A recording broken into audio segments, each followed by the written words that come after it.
Drama ini berfokus pada seorang pria yang polos nan lugu yang diperankan Choi Woo-sik yang bernama Lee Tang. Sampai suatu saat secara tidak sengaja Lee Tang membunuh orang dan membuatnya terpaksa untuk menghilangkan bukti membunuh saksi atau orang yang ingin menindasnya. Tidak usah banyak spoiler, langsung saja saksikan drama misteri yang berjudul A Killer Paradox.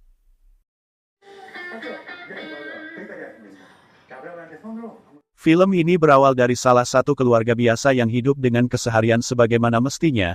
Mereka mempunyai anak yang bernama Lee Tang, seorang mahasiswa di salah satu universitas di Korea. Lee Tang kuliah bersama dengan teman SMA-nya yang bernama Gyeong Hwan dan juga teman wanita yang bernama Myung. Setelah selesai kuliah, Lee Tang langsung bekerja paruh waktu di salah satu minimarket di sana. Di saat salah satu rekan kerjanya menjaga minimarket, seorang pria mengembalikan barang karena beralasan makanannya sudah basi dan meminta kembali uangnya, namun rekan kerjanya melihat makanan ini belum kadaluarsa. Pria itu memberitahu rasanya asam dan menyuruh mencobanya.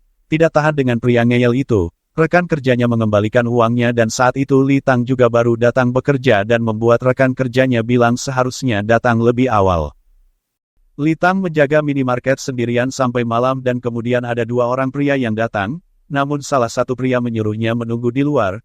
Pria itu ingin membeli rokok di sana, namun saat Lee Tang mengambilkan rokok, pria setengah tua itu merasa Lee Tang memberikan rokok yang salah dan terjadi berulang kali. Lee Tang yang sedikit kehilangan kesabaran memberikan rokok terakhir dan membuat pria itu memberikan uangnya.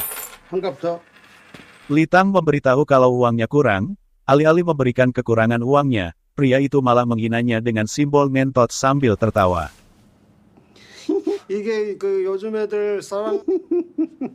Tidak puas dengan itu, pria itu menyuruh Lee Tang membawa bir untuknya dan langsung keluar. Lee Tang menemuinya di luar untuk memberitahunya kalau dirinya tidak bisa membawakannya karena harus dibayar dulu. Mendengar itu pria itu marah, namun temannya menenangkan lagi dan menyuruh Lee Tang kembali masuk ke minimarket. Temannya meminta maaf atas perlakuannya padanya karena sebelumnya tidak seperti itu. Dia juga sekalian mengambil barang dan langsung membayarnya di sana. Setelah mereka pulang, melihat sisa sampah dari kedua pria itu yang memakannya di depan minimarket, Lee Tang langsung membersihkannya. Kemudian manajer toko datang dan memberitahu kalau kerjanya bagus dan menyuruhnya pulang.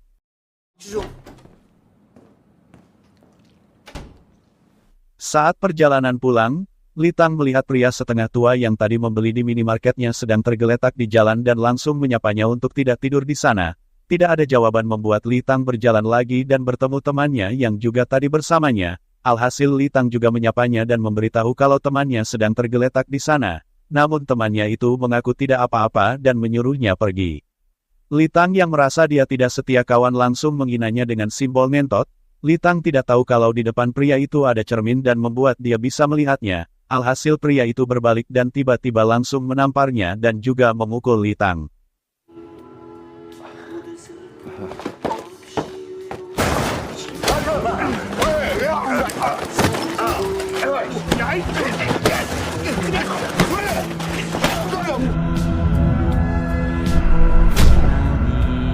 Siksaan itu membuat Lee Tang teringat saat dirinya masih sekolah, di mana dirinya dan Gyeong Hwan sering dibully oleh teman-temannya. 반격 같은 건 선택지 없었다. 내 객관식이니까. 이번 생은 주관식이 아니라. 그런데 그날은 왜? Merasa dirinya tidak ingin ditindas lagi, Lee Tang tidak punya pilihan lain selain menyerang balik dengan mengambil palu di tasnya dan langsung memukulnya di kepalanya.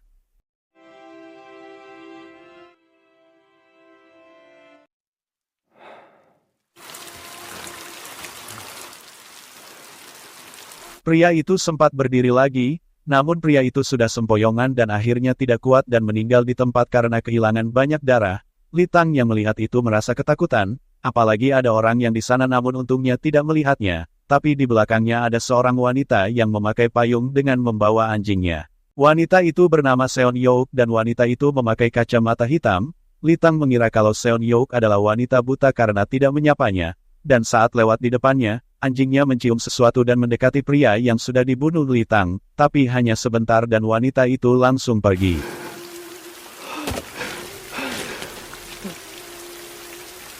Li Tang yang dipenuhi ketakutan karena membunuh orang langsung berlari untuk mandi membersihkan bajunya yang terkena darah.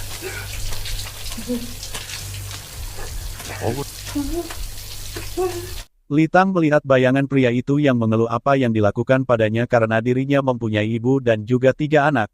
Li Tang yang melihatnya ketakutan, apalagi ada yang mengetuk pintunya. Li Tang sampai bermimpi dirinya sudah ditahan polisi dan membuat ibunya yang melihatnya pingsan. Li Tang terbangun karena ada yang mengetuk pintu dan ternyata itu adalah Giong Huan. Li Tang yang gelisah searching di Google apa hukuman membunuh tidak sengaja bisa dikurangi. Namun ketika mendengar sirine polisi, Li Tang langsung melihatnya dari jendela. Saat Li Tang merokok, dia baru sadar kalau senjata untuk membunuh pria itu masih tertinggal di lokasi.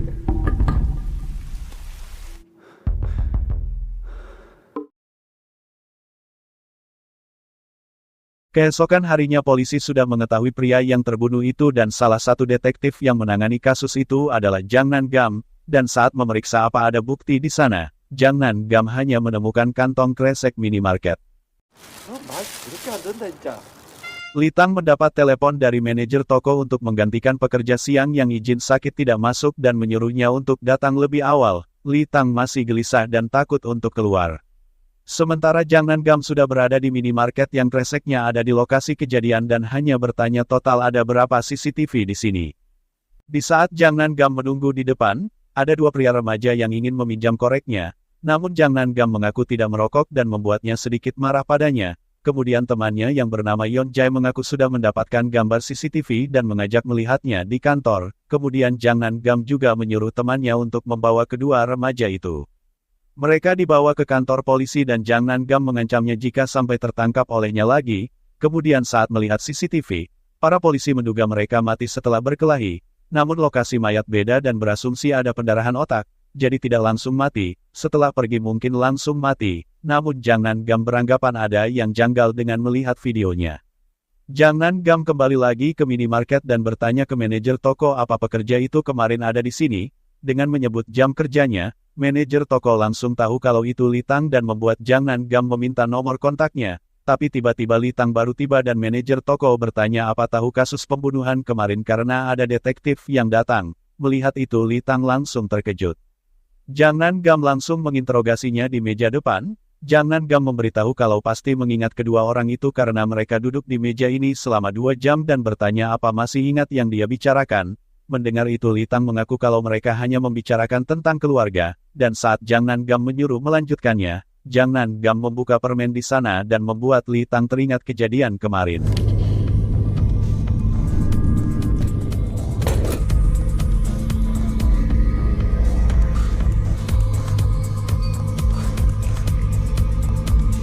Tiba-tiba Yon Jae datang dengan memberitahu kalau sidik jarinya sudah terkonfirmasi dan mereka memang saling bunuh. Karena malam itu ada saksi yang melihatnya dan menceritakan kejadiannya.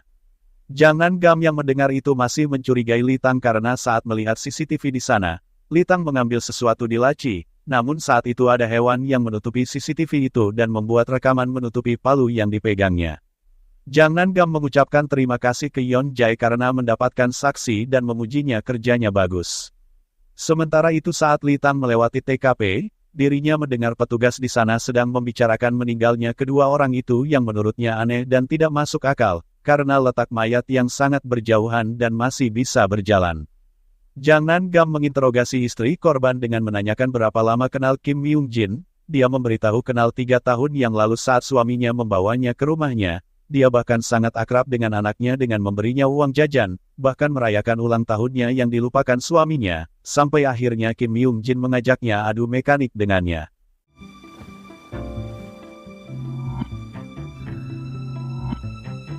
Jang Nan Gam pergi ke minimarket lagi dan membuat Li Tang yang melihatnya terkejut.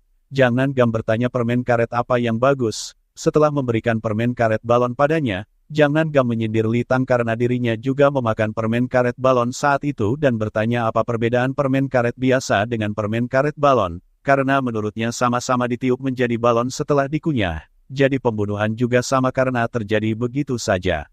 Jang Nan Gam beranggapan meskipun Li Tang bukan saksi mata, Orang yang melihat korban pembunuhan untuk terakhir kali kadang dapat efek samping dan Jang Nan-gam merasa sebelumnya menakutinya. Kemudian Jang Nan-gam meninggalkannya dan membuat Li Tang menyuruhnya datang lagi, namun Jang Nan-gam mengaku sudah tidak ada urusan lagi. Kemudian Geo Huan yang merasa Li Tang tidak pernah mengangkat teleponnya datang ke minimarketnya untuk menanyakannya. Li Tang mengaku kalau ponselnya rusak. Geo Huan mendengar kemarin ada pembunuhan dan menceritakan cerita lucu karena ada detektif yang datang kepadanya dan juga Mi Yong untuk menanyakan banyak hal tentang Li Tang dan mencurigainya sebagai pembunuh. Mendengar itu Li Tang langsung mengajaknya minum sampai mabuk. Saat tengah malam, ada kabar dari polisi dan memberitahu ke Jang Nan-gam. Informasi itu langsung muncul di berita televisi kalau korban pembunuhan di gang kemarin bernama asli Yo Bu-il yang ternyata dia adalah pelaku pembunuhan berantai di tahun 2009. Dan DNA sangat cocok dengannya. Fakta ini terungkap setelah polisi melakukan pemeriksaan DNA yang merasa aneh dengan identitasnya. Li Tang langsung terkejut, bagaimana tidak, dirinya membunuh pelaku pembunuhan berantai yang sedang dicari-cari polisi selama ini. Ternyata palu yang tidak ditemukan di lokasi kejadian di bawah Seon Yo, wanita yang saat itu membawa anjingnya.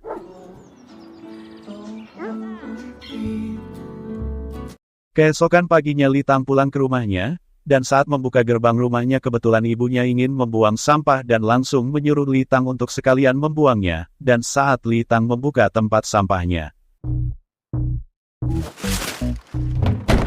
Ibunya mengajak Li Tang ke gereja dan memberitahu saat ayahnya nanti pensiun, menyuruh untuk membawa uangnya. Kemudian ibunya mendengar ada pembunuhan di tempat kerjanya yang menurut ibunya orang seperti itu pantas mati dan itu hukuman Tuhan untuknya. Li Tang yang mendengar itu hanya terdiam. Setelah Li Tang membeli ponsel, dia langsung pergi ke minimarket untuk bekerja. Saat Li Tang membuka pintunya ada suara saat pintu terbuka dan membuat Li Tang bolak-balik membuka tutup. Melihat pintunya dibuat mainan, rekan kerjanya menegurnya. Alhasil Li Tang berhenti dan langsung menggantikan rekan kerjanya yang pulang. Namun di saat sedang menata barang-barang di dalam, terdengar suara pintu orang masuk dan membuat Li Tang keluar melayaninya. Pembeli itu ingin membeli rokok, dan saat Li Tang memberikan rokoknya, betapa terkejutnya dirinya karena pembeli itu adalah Seon Yo yang ada di TKP saat Li Tang melakukan pembunuhan. Namun Li Tang tidak panik karena merasa dia buta. Namun tiba-tiba Seon Yo meminta uang 2 juta tunai dan membuat Li Tang bingung apa maksudnya. Seon Yo bertanya apa tidak mengenal dirinya. Mendengar itu Li Tang bertanya apa dirinya mengenalnya. Seon Yo mengaku tidak bisa melihat sepenuhnya, namun dirinya bisa melihat sedikit dengan membuka kacamatanya yang ternyata hanya sebelah mata yang tidak bisa melihat. Seon Yo menyindir Li Tang dengan bertanya bagaimana rasanya membunuh orang. Sontak Li Tang hanya terdiam, Seon Yo mengancamnya untuk memikirkan baik-baik dan menyiapkan uang 2 juta won besok dan sebelum keluar, dia menyindirnya apa di sini tidak ada palu dan langsung keluar dari minimarket.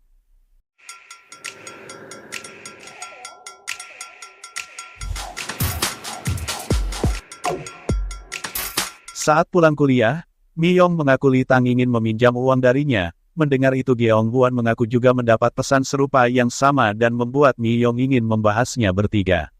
Merasa ketakutan rahasianya terbongkar, Li Tang berusaha mendapatkan uang 2 juta won dalam sehari mulai dari pinjol sampai searching di Google untuk bekerja paruh waktu, namun malah iklan bokep yang keluar. Li Tang mencoba berbicara ke manajer toko untuk membayar gajinya di awal secara penuh, namun manajer toko mengungkit pekerja lama yang telah membawa kabur gaji di awal dan tidak bekerja lagi. Jadi dirinya mengaku tidak mau lagi memberikan gaji di awal. Li Tang panik karena saldonya yang terkumpul hanya 1,4 juta dan masih kurang 600 ribu dan membuat Li Tang nekat mengambil tabungan perumahan yang ada di rumahnya. Li Tang langsung pergi ke bank untuk mencairkannya. Setelah selesai mengambil semua tabungannya, Li Tang kembali ke minimarket untuk bekerja dan menggantikan Choi Gyeong yang pulang. Saat Li Tang menata barang, ada panggilan dari Geong Huan dan juga Mi Yong namun Li Tang yang masih panik menolak panggilan mereka karena menunggu Seon Yo. Saat ada yang masuk, Li Tang langsung memeriksanya dan ternyata dia manajer toko. Melihat Li Tang membawa tas saat bekerja, manajer toko mengira Li Tang mau pulang kerja sebelum waktunya. Kemudian manajer toko memberitahu saat mau masuk bertemu wanita aneh di luar dan berpikir kalau dia buta karena hanya menggerakkan kepalanya dan sedikit menakutkan. Li Tang yang mendengarnya langsung keluar dan mencarinya, namun sudah tidak ada siapa-siapa di luar. Tapi saat dia menoleh ke meja, ada bungkus rokok yang kemarin dia beli, dan saat memeriksanya ternyata ada pesan untuknya dengan menyuruh pergi ke rumah gerbang biru tua jam 12 siang di perempatan Yongun. Keesokan harinya Li Tang sudah di rumah Seon Youk duduk di rumahnya, dan Seon Youk membuatkan minuman untuknya. Kemudian Seon Youk bertanya apa membunuh orang yang satunya. Li Tang mengaku tidak. Seon Youk yang melihat tasnya menyuruh untuk memperlihatkan uangnya. Menurut Seon Youk jumlahnya sudah pas. Li Tang beranggapan Seon Youk akan merahasiakan tentang ini dan bisa menukarkan dengan palunya itu. Seon Youk mengaku tentu saja, namun Seon Youk memberitahu kalau harus diberikan setiap bulan dan membuat Li Tang terkejut karena tidak memberitahu sebelumnya. Seon Youk mengambil palu dan mengaku 2 juta won ditukar dengan pembunuhan, merasa itu sedikit, jadi menyuruh untuk menyiapkan saat akhir bulan setelah gajian dalam pecahan 50.000. Li Tang yang merasa sudah terintimidasi, merebut palunya dan mengaku hanya akan memberikan uang 2 juta won itu dan langsung pergi. Namun Seon Youk malah menyindir keluarganya karena dia tahu kakaknya akan menikah dan juga ibunya sering pergi ke gereja, dan mulai sekarang akan sulit pergi ke sana. Li Tang kembali dan membuat Seon Youk membuka kacamatanya. Seon Youk memberitahu tidak akan berubah setelah mendapatkan palu itu, karena di saat tim forensik memeriksanya, maka sidik jarinya akan langsung diketahui, begitupun juga dirinya nanti mau bersaksi dan pasti Li Tang akan jadi tersangka, walaupun Li Tang membunuh tidak sengaja, namun akan bebas selama 15 tahun dan akan kerja apa dirinya sebagai mantan narapidana. Jadi Seon Youk memberinya pilihan mau bantuannya atau tidak dan menyuruhnya membayarnya dengan baik, maka akan membiarkannya pergi. Merasa Li Tang akan diperlakukannya seperti hewan piaraannya membuat Li Tang akhirnya juga membunuh Seon Youk dengan palu itu.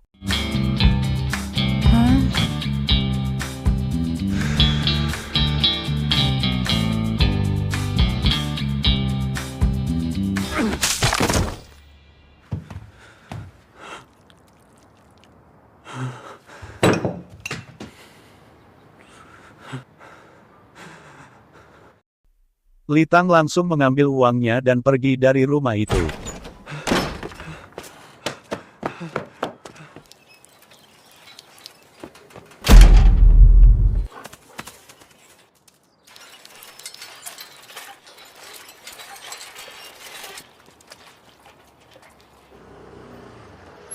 Beberapa hari kemudian, pengantar susu yang selalu mengirimkannya setiap hari melihat susunya tidak diambil di depan dan membuatnya meloncat dan memanjat dinding, dan akhirnya mengetahui mayatnya dan langsung melapor polisi.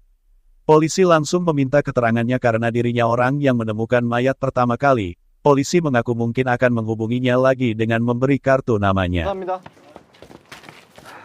Setelah identifikasi selesai, polisi langsung masuk ke dalam. Jang Nan-gam bertanya apa sudah memeriksa alibi pengantar susu itu dan menyuruh mengejarnya. Jang Nan-gam langsung memeriksa ruangan TKP dengan membuka lacinya, sementara polisi yang lain menangkap anjingnya yang tidak bisa diam. Namun anjingnya tiba-tiba menggali tanah dan salah satu polisi yang melihatnya langsung bertanya apa itu dan ternyata itu adalah kerangka manusia. Saat di kantor, ketua tim polisi menjelaskan kalau melihat Seon Youk, pembusukannya parah dan area yang cedera rusak total, jadi dirinya tidak yakin autopsi akan berhasil dilakukan, sementara autopsi kedua kerangka itu juga akan dilakukan besok, jadi harus tunggu hasilnya. Sementara itu Li Tang yang berada di rumahnya terlihat stres karena sudah melakukan 2 kali pembunuhan dan tidak tahu harus berbuat apa. Saat memeriksa ponselnya, ada panggilan tidak terjawab dari manajer toko, Gyeong Hwan dan Mi Yong. Li Tang beranggapan ini bukan kecelakaan, pembelaan diri atau kesalahan, melainkan pembunuhan, dan Li Tang bingung kenapa tidak ada yang menangkapnya.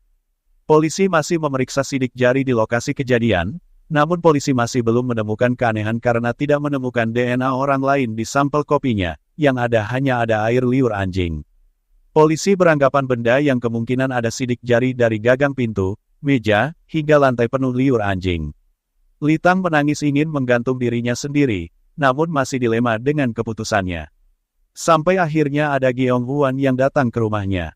Li Tang menyuruh jangan berisik dengan mengembalikan uangnya, namun saat Li Tang mau menutup pintunya, Gyeong Hwan mengaku khawatir padanya dan langsung memukulnya. Gyeong Hwan mengaku tidak butuh uang itu dan langsung meninggalkannya. Park Chung Jin memberitahu Jang Nan-gam dan berasumsi ini pembunuhan, karena sebelumnya pasti ada seseorang yang minum kopi dengannya, dan dirinya akan menggali lebih dalam. Mendengar itu Jang Nan-gam menyuruh untuk bilang ke ketua tim, namun Park Chung-jin mengaku dirinya belum punya bukti.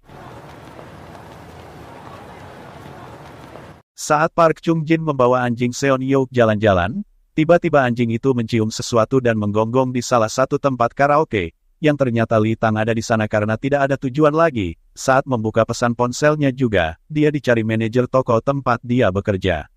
Park Chung-jin yang mengira anjing itu menggonggong karena perempuan mengajaknya pergi dari sana, kedua remaja yang pernah dibawa di kantor polisi melihatnya ingin menjatuhkannya karena sendirian, namun temannya mengingatkannya kalau dia seorang polisi, namun dia tidak mendengarkannya dengan membawa botol di tangannya. 씨발 네 대가리에 껌 묻혔던 새끼 다음 하자니까 새끼 당구자고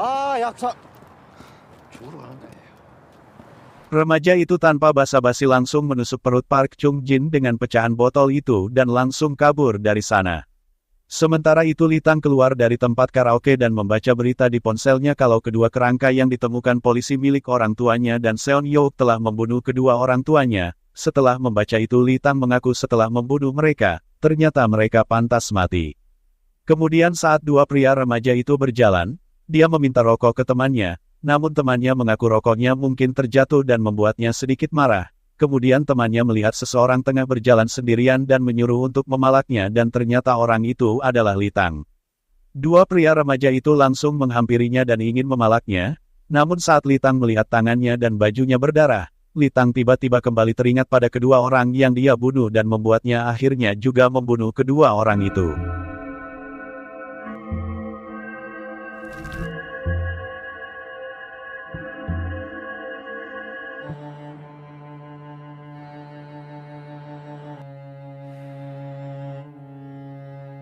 Saat Lee Tang terbangun, dirinya terkejut melihat banyak darah di wajahnya dan juga palu dan batu yang ada noda darahnya.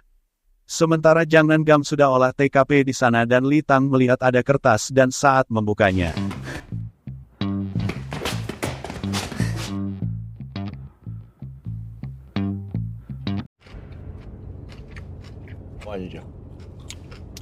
Saat polisi melihat postingan tentang Seon-yeok, Jang Nan-gam menemui sepupu Seon-yeok yang bekerja di salah satu perusahaan untuk dimintai keterangan. Dia mengaku kalau dirinya yang menulisnya, yang ternyata sepupunya itu memang mempunyai hubungan yang tidak menyenangkan dengan Seon-yeok. 끓는 물을 제 얼굴에다 부었거든요. 그냥 다 핑계고 씨발 원래 그런 애예요. 나한테 끓는 물 부을 때 걔 웃고 있었어. 걔 그때 웃고 있었거든요. Sementara itu Park Chung-bin sudah sembuh dari lukanya dan disambut oleh teman di kepolisian. Park Chung-bin langsung bercerita keadaannya saat ditusuk dengan botol dan membuat temannya tertawa. 이 찔리자마자 이 새끼 이거 잡아야 되겠다. 아니 진짜라니까. 아유 이게 그 정도는 아닌데 그 말들은 누가 그랬어? 내들로 아니야. Saat Jang Nan-gam pergi ke rumah salah satu korban, ibunya sangat marah dengan menamparnya dan menyuruh menangkap pelakunya. Jang Nan-gam langsung keluar dan pergi dari sana. Saat di dalam mobil Yeon Jae mengaku bagaimana menemukan pelakunya karena tidak ada bukti saat pembunuhan, namun Jang Nan-gam menjelaskan kalau setiap pembunuhan pasti ada bukti dan kita belum menemukan bukti. Bukan tidak ada bukti, Jang Nan-gam memberitahu Yeon Jae kadang korban juga bisa menjadi pelaku. Jang Nan-gam menceritakan kalau kedua remaja itu pernah memperkosa siswi dan membuat siswi itu menjadi stres setelahnya. Hingga 1 bulan kemudian bunuh diri dengan melompat dari atas gedung. Ibu pelaku pemerkosa itu datang dengan marah-marah karena tuduhan anaknya yang menurutnya mereka suka sama suka dan membuat keributan di rumah korban. Jang Nan-gam pergi ke supermarket bertanya tentang Seon-yeok ke manajer toko dan manajer toko mengaku melihatnya beberapa hari yang lalu di luar dan mengira seperti hantu karena hanya menggerakkan kepalanya. Jang Nan-gam bertanya waktunya dan manajer toko memberitahu sekitar jam 10 malam. Jang Nam juga bertanya CCTV, manajer toko memberitahu sekarang gambarnya lebih bagus, namun karena kualitasnya bagus, jadi hanya bisa sampai 5 hari. Kemudian Jang Nan-gam ingat karyawannya yang bernama Lee Tang dan bertanya kabarnya. Mendengar itu manajer toko tidak ingin membahasnya karena Lee Tang membawa uang gajinya di awal dan tidak kembali. Kemudian manajer toko itu ingat kalau Lee Tang terus melihat wanita itu. Sementara itu Lee Tang mencoba menghubungi telegram yang ada di kertas itu, dan saat Lee Tang meminta obrolan pribadi, dia terus mengirim pesan dan membuat Lee Tang langsung menghapus obrolannya dan saat dia tahu namanya, Lee Tang terkejut dan langsung memblokir kontaknya karena takut. Kemudian ada yang mengetuk pintunya dan saat Litang mengintipnya, ternyata ada kiriman surat. Saat Litang membukanya, ternyata itu adalah surat dakwaan yang ditujukan padanya oleh manajer toko. Jang Nan-gam bertanya ke polisi yang membuat surat dakwaan yang dikirim ke Litang. Dia mengaku kalau Litang tidak bisa dihubungi dan seharusnya surat dakwaan itu tiba hari ini. Mendengar itu Jang Nan-gam menyuruh menghubunginya jika dia bisa dihubungi. Sementara itu Yeon Jae setelah mendengar cerita dari Jang Nan-gam tentang kedua remaja yang sebelumnya memperkosa seorang siswi pergi ke rumah orang tua siswi itu dengan bantuan GPS. Ayah putri itu yang bernama Kang Sang-muk memberitahu kalau putrinya sangat baik dan penuh perhatian dan mengaku kalau dirinya yang membunuh mereka dan membuat Yeon Jae terkejut. 제가 죽였어요. Akhirnya Litang ingin menyerahkan diri dengan menelepon kontak polisi, dan saat dirinya menyebut namanya, polisi menyuruhnya untuk datang sesuai jadwal, namun Litang ingin datang hari ini. Mendengar itu polisi menyuruhnya datang jam 9 malam. Litang langsung membawa semua bukti-buktinya dan menaruh di tasnya. Kang Sang-muk dibawa ke kantor polisi untuk dimintai keterangan dan menceritakan kalau dirinya yang membunuh mereka. Namun kedua polisi yang menginterogasinya merasa korban adalah usia belasan tahun. Bagaimana bisa menang? Kang Sang-muk mengaku kalau kedua orang itu mabuk dan sempoyongan. Kebetulan Jang Nan-gam yang sudah di sana mendengarnya. Saat Yeon Jae menyalin keterangannya, dia meminta maaf ke Jang Nan-gam karena bertindak sendiri. Karena merasa Kang Sang-muk berkaitan dengan kasus itu dan ternyata dia mengakui semuanya dan pernyataannya cocok. Namun Jang Nan-gam membawanya dan langsung menemuinya. Jang Nan-gam bertanya kenapa dirinya berbohong. Jang Nan-gam beranggapan Kang Sang-muk tidak membunuhnya dan membuat Kang Sang-muk terkejut dan tiba-tiba ketua tim langsung masuk untuk menghentikan Jang Nan-gam dan menyuruhnya keluar. Ketua tim memarahinya karena apa yang dilakukannya barusan. Jang Nan-gam merasa pengakuannya tidak cocok karena tidak ada bukti. Jang Nan-gam beranggapan ada hal yang ingin ditutupi dan harus mencari tahu itu. Namun ketua tim merasa Jang Nan-gam sok pintar, jadi jika ada masalah menyuruh mengurusnya sendiri dan langsung meninggalkannya. Yeon Jae mengaku sudah mengabari ibu siswa yang terbunuh kalau sudah menemukan pelakunya. Mendengar itu Jang Nan-gam bertanya Kang Sang-muk di mana dan Yeon Jae memberitahu sudah keluar. Saat sudah keluar dan berjalan, Kang Sang-muk mengingat ada yang mengirim sebuah kotak yang di dalamnya terdapat pisau dan juga teringat putrinya saat masih hidup. Kang Sang-muk memang saat itu berniat membunuh kedua remaja itu yang telah memperkosa putrinya, namun kurangnya berpengalaman, membuatnya sedikit ragu kapan dirinya akan beraksi.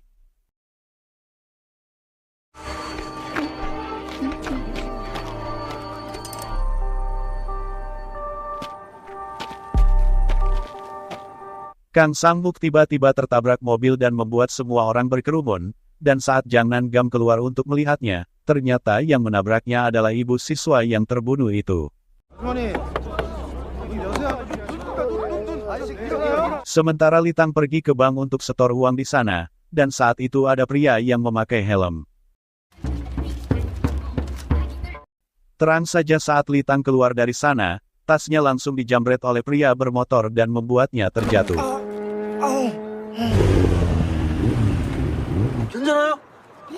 Kedua pria itu berhenti di jembatan dan membuka tasnya, karena kedua pria itu tidak tahu yang ada di tasnya, mereka hanya mengambil uangnya dan membuang tas yang berisi bukti-bukti pembunuhan yang dilakukan Litang ke sungai.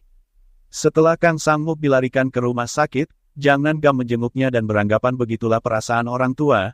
Jang Nan-gam masih menanyakan apakah dirinya mengenal pembunuhnya. Namun Kang Sang-muk memberitahu kalau dirinya lah yang membunuhnya. Mendengar itu Jang Nan-gam beranggapan kalau mengakui kesalahan orang lain bukan balas dendam. Kang Sang-muk merasa kalau mereka layak mendapatkannya dan dirinya merasa lega. Jang Nan-gam hanya memberi pesan padanya dan memberitahu akan bertemu dengannya lagi besok dan langsung pergi dari sana.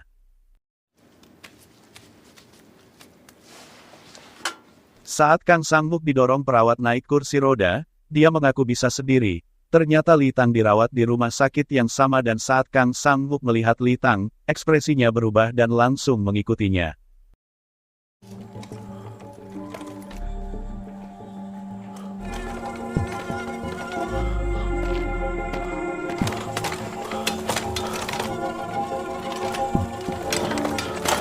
Kang Sang-muk langsung mengingat kejadian di malam pembunuhan kedua pria itu sampai membuatnya terjatuh dari kursi rodanya.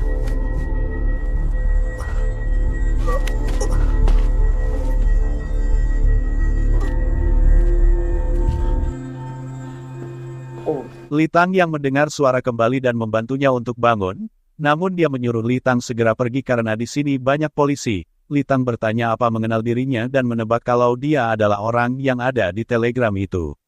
Kang Sang-muk mengaku banyak hal yang ingin dibicarakan padanya, namun sekarang bukan waktunya dan segera menyuruhnya pergi. Kang Sang-muk memegang tangan Litang dan mengucapkan terima kasih.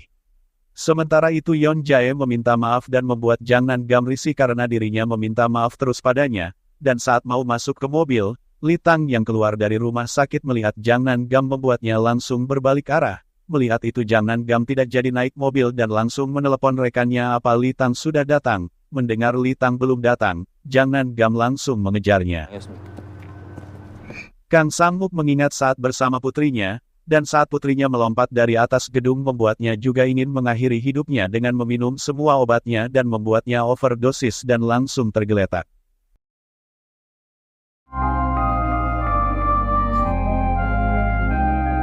Saat itu ternyata Kang Sang-muk melihat kejadian semuanya di mana Litang yang sedang berkelahi dengan mereka berhasil membunuh kedua remaja itu dengan batu.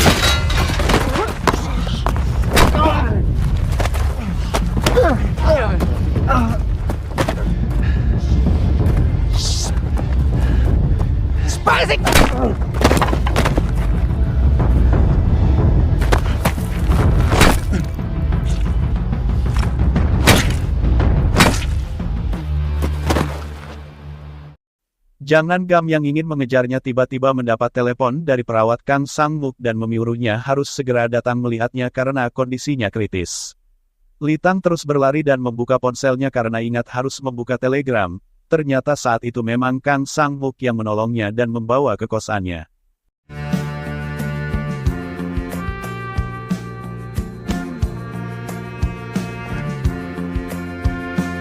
과장님 바이탈 체크했습니다.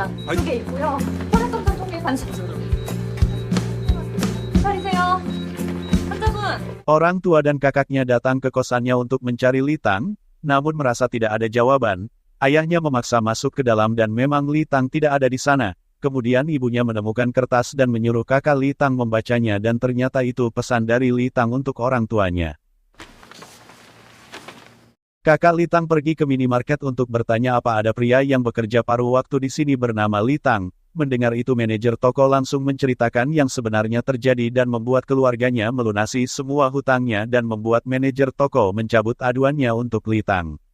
Sementara itu di kepolisian, Park Chung Bin berpamitan ke semua rekan polisi karena dirinya sudah mengundurkan diri dan kemudian kepolisian membentuk tim investigasi khusus yang dikomandoi oleh Lee Yu Jung dan berharap pelaku segera ditangkap.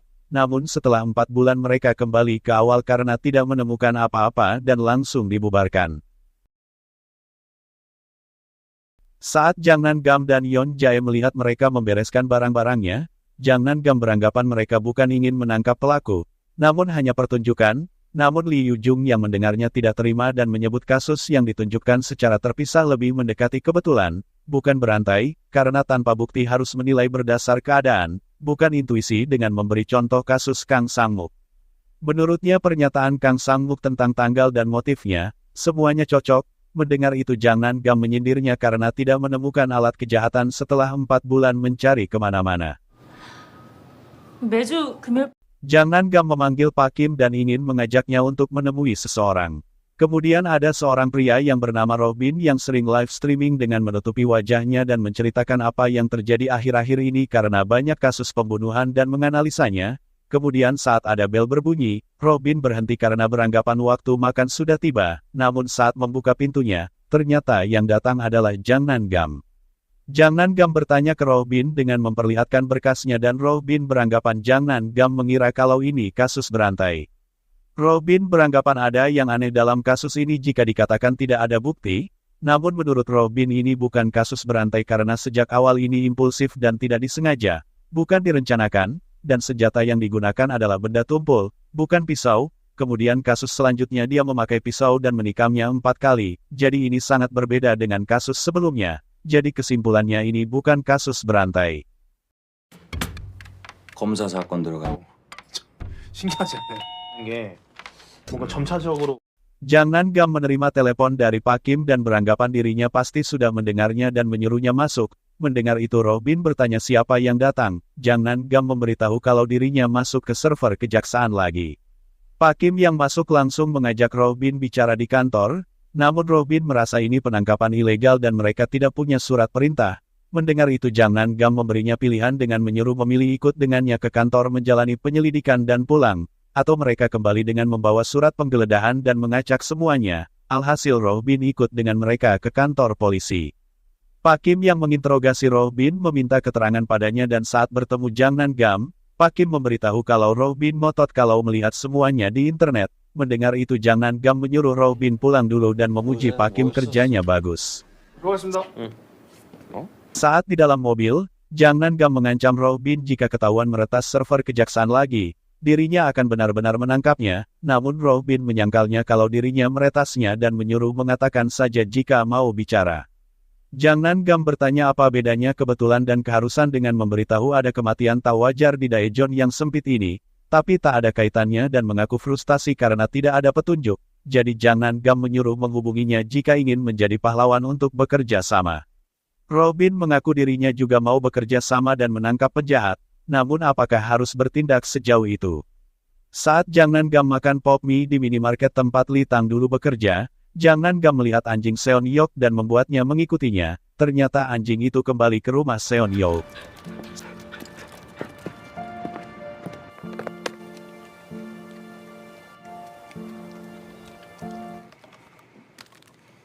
Saat Robin sudah di rumahnya ada bel berbunyi, dan saat membukanya, ternyata itu adalah Lee Tang dengan membawa tahu. Robin memberitahu kalau dirinya diawasi, jadi menyuruh Lee Tang segera pergi karena bila ketahuan akan terus dicari. Lee Tang keluar dari sana dan Pak Kim langsung bertanya padanya apa sering ke kamar 307.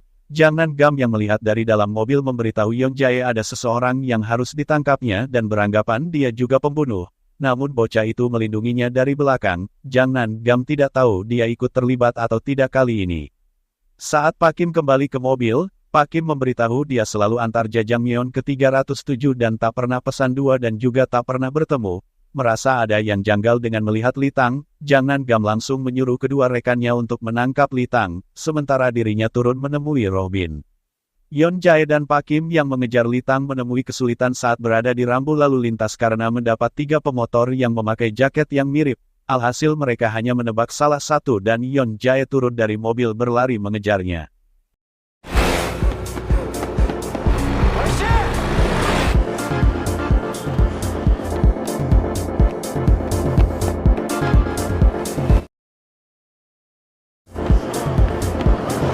Sampai di salah satu jalan yang tidak bisa dilewati, akhirnya saat berbalik arah, Yeon Jae berhasil menangkapnya.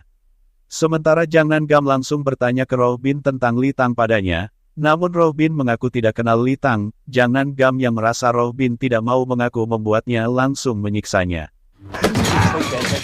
누굴로 잘표 찍어 수사하니까 매번 놓치는 거 아니야? 새끼 어디서 들은 건 있어가지고 그래? Saat Yeon Jae membawa pria itu dan mengaku berhasil menangkapnya, Jang Nan-gam bertanya dia siapa karena orang yang dimaksud bukan orang ini. Kemudian ada telepon dari ketua tim dengan memberitahu videonya tersebar di internet karena memukul Robin. Alhasil Jang Nan-gam langsung mencari kamera CCTV-nya dan menemukannya di dinding yang ditutupi poster dan membuat Jang Nan-gam mencopotnya dan ingin menendang Robin, namun Yeon Jae menahannya. Saat polisi datang, dirinya melihat Jang Nan-gam yang kehilangan kontrol langsung menyuruhnya berhenti.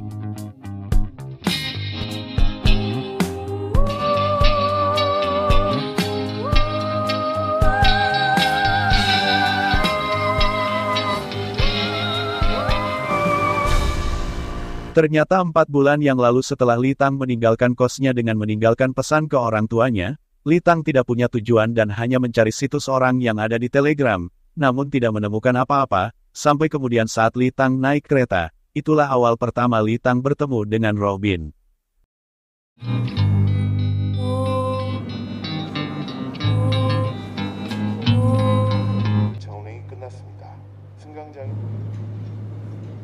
Saat itu Robin menghampiri Lee Tang dan mengaku only for hero dan membuatnya terkejut. Robin mengaku hanya berniat membantunya. Robin mengajaknya ke rumahnya dan mengaku sudah lama mencarinya dan beranggapan ini takdir dengan menunjukkan foto-foto orang yang telah dibunuhnya.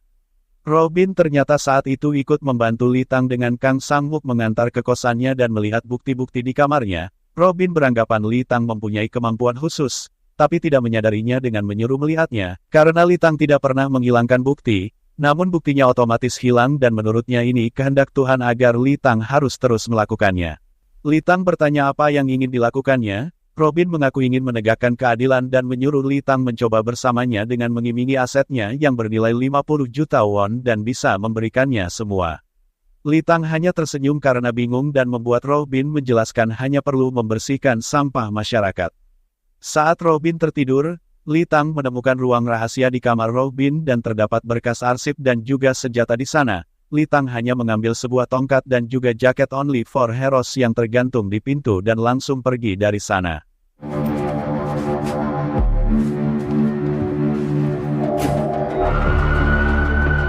Saat Litang mencari sampah masyarakat, entah kenapa Litang mempunyai kemampuan saat bertemu dengan orang yang pernah berbuat kejahatan hanya dengan merasakannya walaupun tidak mengenalnya, sampai akhirnya menculik seorang pria dan mengikatnya di danau yang sepi. Pria itu menjelaskan kalau dirinya punya keluarga dan anak, namun Litang mengaku tidak tahu kenapa dirinya ingin membunuhnya dan saat Robin tiba, Litang memberitahu orang itu akan menjelaskannya.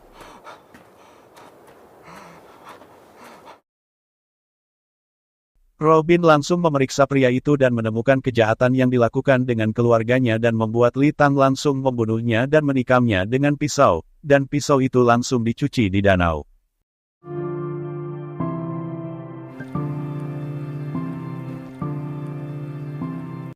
Keesokan harinya Robin mengajak pulang ke rumah, namun Litang merasa harus tinggal terpisah dengannya. Akhirnya karena tindakannya yang sembrono membuat Jang Nan-gam dimarahi oleh komisaris kepolisian. Sementara itu Litang kembali mencari sampah masyarakat yang harus dibunuhnya dan dengan cepat mendapat korban beberapa orang.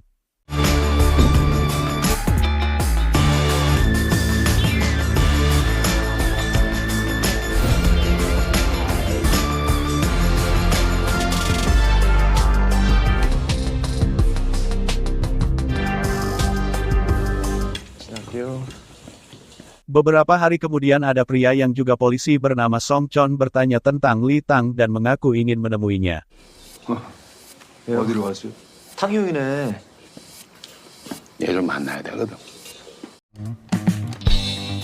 Robin yang selalu mendukung Litang terus di belakangnya dengan memberitahu korban selanjutnya yang merupakan sampah masyarakat atas nama menegakkan keadilan sampai membuatkan kartu identitas yang baru dengan nama yang baru untuk Litang.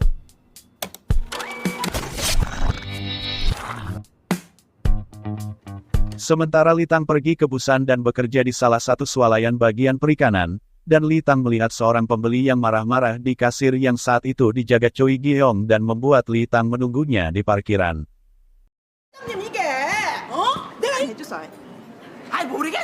Melihat ada sesuatu yang menempel di kaca mobilnya, wanita itu langsung menuduh Litang dan beranggapan dirinya gila. Namun Litang bertanya bagaimana kalau dirinya yang bukan melakukannya, apa mau minta maaf. Wanita itu tetap menuduhnya dan ingin melaporkannya. Litang menyuruh melaporkannya karena adegan saat dirinya masuk ke sana dengan menunjuknya, pasti juga terekam dan membuat wanita itu mengurungkannya. Choi Gi-yong melihat Litang mengerjai wanita itu. Malam harinya Choi Gi-yong menghampiri Litang yang sedang sendirian. Choi Gi-yong beranggapan kalau Litang dan dirinya sama, namun Choi Gi-yong bingung dengan umur 20-an kenapa kerja di toko daerah sini. Menurut Choi Gi-yong, orang-orang di sini suka bergosip dan selalu ikut campur, dirinya mengaku ingin hidup normal dan langsung meninggalkannya. Choi Gi-yong berada di bandara untuk menjemput ibunya yang datang dan dirinya ternyata mempunyai masa kelam dengan mantan pacarnya karena mantan pacarnya ingin menyebarkan videonya yang pernah adu mekanik di internet dan membuatnya menangis. Saat ibunya memanggilnya, Choi Gi-yong langsung membantu ibunya membawa koper dan mengajaknya ke rumah. Saat Choi Gi-yong ikut merapikan barang ibunya, Choi Gi-yong menemukan identitas lama dan membuatnya bertanya kenapa ini masih ada di sini karena sudah membuangnya. Ibunya mengaku menemukannya di bawah lemari. Ibunya menyuruhnya pulang sesekali karena masih ada kamarnya di sana dan menganggapnya untuk berpariwisata. Park Chung Bin mampir ke rumah Jang Nan-gam untuk melihat keadaannya sekaligus memberikan informasi. Melihat anjing Seon Youk ada di rumahnya, Park Chung Bin terkejut. Jang Nan-gam sengaja membawanya dan berharap mendapat petunjuk saat menatapnya. Park Chung Bin menyuruh Jang Nan-gam untuk tidak mendekati Robin karena Pak Kepala membereskannya dengan larangan mendekat. Jika mau, dia akan melayangkan gugatan. Park Chung Bin juga bertanya kenapa telepon Yong Jae tidak diangkat dan memberitahu sudah menyuruhnya datang ke sini. Saat Yong Jae sudah tiba, dia mengaku ingin menangkap Lee Tang jika berbagi informasi dengannya. 장 형사님이 저 좀 믿고. Sementara itu Lee Tang diajari mengiris ikan dan membuat dirinya teringat membunuh orang dengan pisau. Yong Jae memberitahu informasi kasus yang ada di Busan tentang kematian seseorang dan mengaitkannya di hari itu Lee Tang pergi ke Busan karena terekam CCTV di sana. Selain itu Jang Nan-gam juga memperlihatkan beberapa kasus pembunuhan lainnya dan menurut Jang Nan-gam semua pelaku belum tertangkap, jadi dirinya ingin segera pergi ke Busan untuk menyelidikinya. Pertama-tama Jang Nan-gam dan Yong Jae pergi ke rumah orang tua Lee Tang dengan alasan ingin membantunya. Mereka yang tahu orang tuanya tidak tahu keberadaan Lee Tang seharusnya menyuruh melaporkan orang kehilangan dengan alasan ingin membantunya. Namun melihat mereka terlalu ingin mencari Lee Tang, ibunya bertanya apa dia melakukan kejahatan dan merasa itu tidak mungkin dengan menceritakan kalau menyuruh melunasi gaji di awal di kerjanya yang lama, merasa ada yang aneh. Kakak Lee Tang beranggapan kalau mereka sebenarnya bukan mau membantu dan harus mengatakan yang sebenarnya. Setelah mereka tahu dan mereka memberikan salah satu foto, ayahnya membenarkan kata ibunya kalau Lee Tang bukan orang seperti itu dan kedua polisi itu hanya menunjuk orang dan mengikuti intuisi. Kakaknya juga berpendapat sama dan mengira mereka omong kosong dan berpamitan pergi. Sementara itu Choi Geong sedang makan dengan ibunya di salah satu restoran, namun saat itu ada pria yang terus meliriknya dan membuatnya tidak tahan dan langsung menghampirinya. Choi Geong tanpa basa-basi beranggapan pria itu terangsang melihat artis video telanjang dan mengaku kalau itu memang dirinya. Namun pria itu merasa dirinya mengenalnya dengan menyebut nama sekolahannya pas waktu SD dan ibunya juga membuka warung jajanan di depan sekolahan. Mendengar itu Choi Geong terkejut dan pria itu memperkenalkan namanya adalah Ha Sang-min.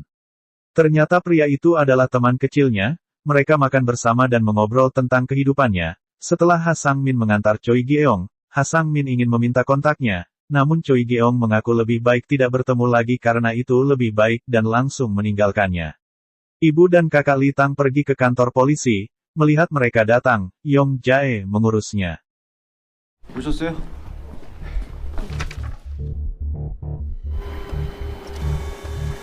Jang Nan-gam dan Yong Jae pergi ke Busan dan langsung pergi ke kepolisian Busan untuk meminta kerjasamanya dengan memberikan foto Lee Tang ke mereka. Kepolisian Busan memberitahu dalam kasus terbunuhnya Pak No Wichol sudah mengusahakan yang terbaik dan ada satu tersangka yang punya dendam padanya. Namun menurutnya Jang Nan-gam membawa ini tanpa petunjuk, jika memang Lee Tang tersangka, mereka mengaku akan kesulitan.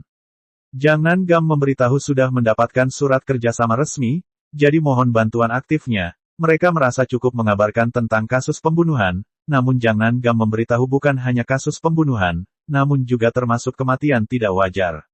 Saat Lee Tang ingin naik lift, Lee Tang merasakan lagi di lehernya tanda-tanda ingin membunuh seseorang dan membuatnya keluar dari lift.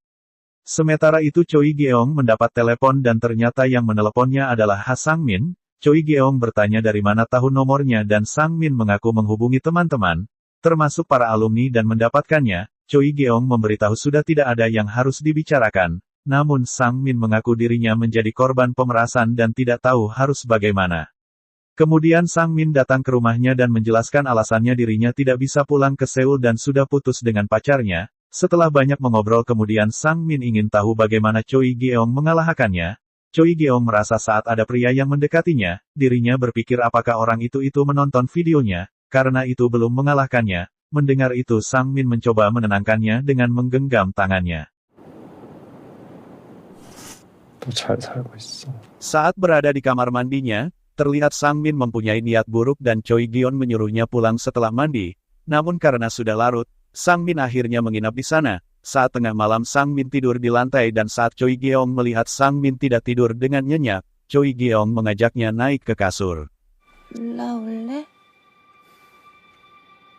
Sang-min yang beranggapan rencananya berhasil terus tersenyum dan membuat pacarnya bertanya kenapa senyum-senyum sendiri. Sang-min beralasan dirinya akan pergi ke Seoul untuk beberapa waktu jadi tidak bisa pulang untuk menemuinya. Sang-min menunggu Choi Geong di tempat kerjanya dan langsung menyapanya.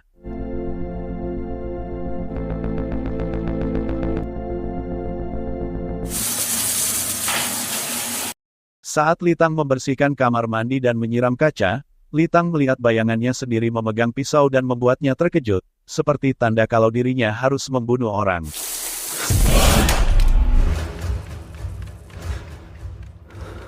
Sang Min yang sudah menaklukkan Choi Gyeong tentu saja berada di rumahnya sedang tidur bersamanya dan Choi Gyeong mengaku hangat berada di pelukan pria. Choi Gyeong ingin pergi ke Seoul ikut dengannya agar bisa bersamanya terus, namun Sang Min tidak menjawabnya dan beralasan ingin tidur.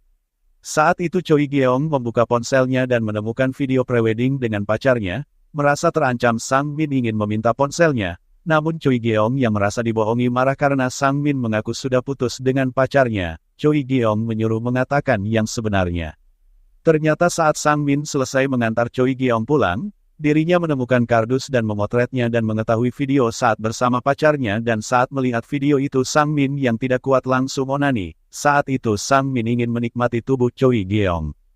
Choi Gyeong yang mengetahui itu tentu saja sangat marah karena melihat dirinya bukan manusia dan mengancam akan memberitahu pacar dan rekan kerjanya. Merasa terancam tentu saja membuat Sang Min mencekik Choi Gyeong. Saat itu Choi Gyeong yang tidak bisa melawan mengingat awal bertemu dengan Sang Min hanya menyesal pernah bertemu dengannya.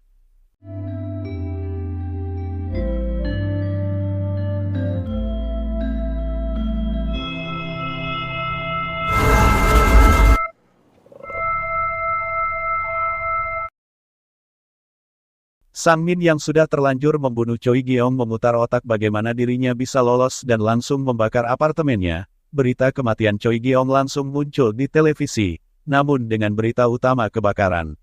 Pihak kepolisian belum melakukan autopsi tentang Choi Gyeong karena minimnya bukti. Di ponselnya juga hanya terdapat panggilan terakhir dengan orang tuanya. Namun Jang Nan-gam ingin melakukan penyelidikan dan menduga kalau ini pembunuhan dan membuatnya berdebat dengan kepolisian Busan. Kepolisian Busan menolaknya karena tidak ada surat perintah. Saat Litang bekerja, atasannya memperlihatkan ponselnya dengan menanyakan apa mengenal Choi Gyeong dari logistik. Karena hari ini ditemukan sudah mati, melihat itu Litang langsung terkejut, dan saat ada pria yang meliriknya, Litang bergegas pergi dan ternyata yang melihatnya adalah Song Chon. Namun Song Chon tiba-tiba melihat Litang menghilang. Litang ingin keluar tapi Jang Nan-gam kebetulan saat itu juga masuk ke dalam swalayan dan melihat Litang. Melihat Litang berlari, Jang Nan-gam langsung mengejarnya.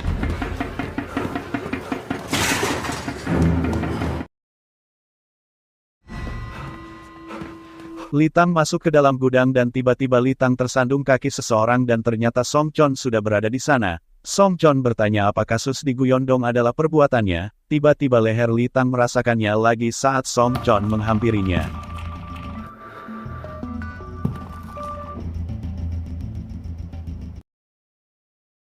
Song Chon menyuruh bangun dan ikut dengannya, namun saat itu ada orang masuk dan membuat Litang punya kesempatan untuk kabur dan ternyata itu adalah Jang Nan-gam yang mengejar Litang, namun di sana sudah tidak ada Litang begitupun juga dengan Song Chon yang menghilang.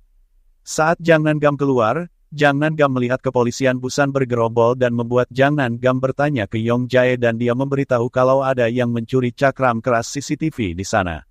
Jang Nan-gam langsung menunjukkan foto Litang dan bertanya ke seseorang di sana, dan dia menjawab kalau dia adalah karyawan di sini.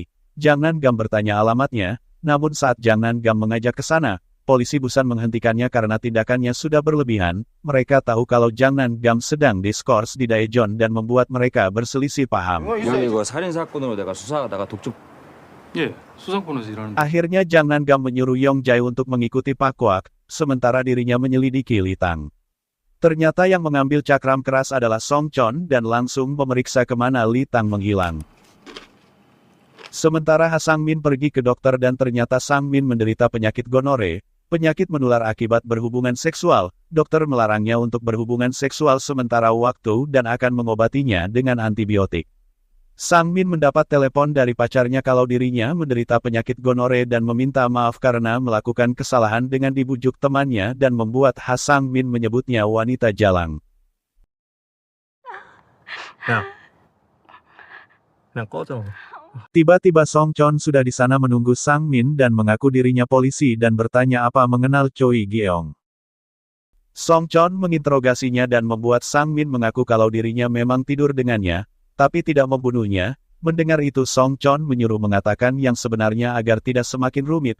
karena tetangganya mendengar ada pertengkaran malam itu. Mendengar itu Sang Min mengaku punya pacar saat tidur dengan Choi Gyeong dan saat dia mengetahuinya membuat mereka sedikit bertikai. Song Chon menebak kalau Sang Min langsung memukul kepalanya, namun Sang Min menyangkalnya karena mengaku tidak membunuhnya. Song Chon mengaku Sang Min percaya diri dengan mengeluarkan barangnya. Sang Min yang merasa terancam bertanya apa membawa surat perintah. Namun Song Chon tidak mempedulikannya dan langsung menutup mulutnya. Sang Min mengaku akan menunjuk pengacara dan membuat Song Chon langsung menendangnya. Sementara Litang menghubungi Robin dan mengaku bukan perbuatan dirinya, Litang memberitahu sudah kabur, namun dirinya ingin tetap di Busan karena menurutnya ini beda. Robin yang tahu kemampuan Litang menyuruhnya tetap di sana, namun jika merasakannya lagi, dirinya harus waspada dan menyuruhnya sembunyi dulu.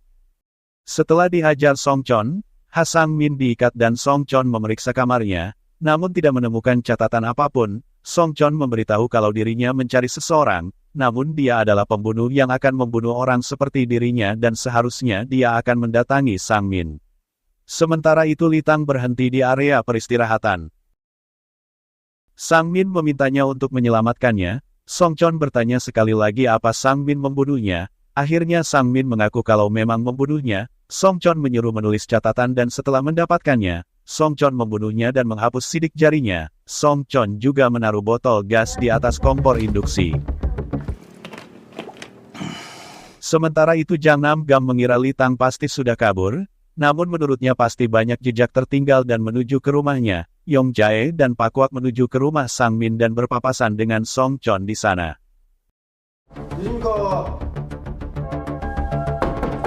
Karena pintu rumah Litang terkunci, terpaksa Jang Nam Gam merusak pintunya dan masuk ke dalam. Yong Jae mendengar sesuatu di dalam dan mendekatkan kupingnya ke pintunya. Karena botol gas ditaruh di atas kompor, tentu saja meledak dan membuat Yong Jae terpental.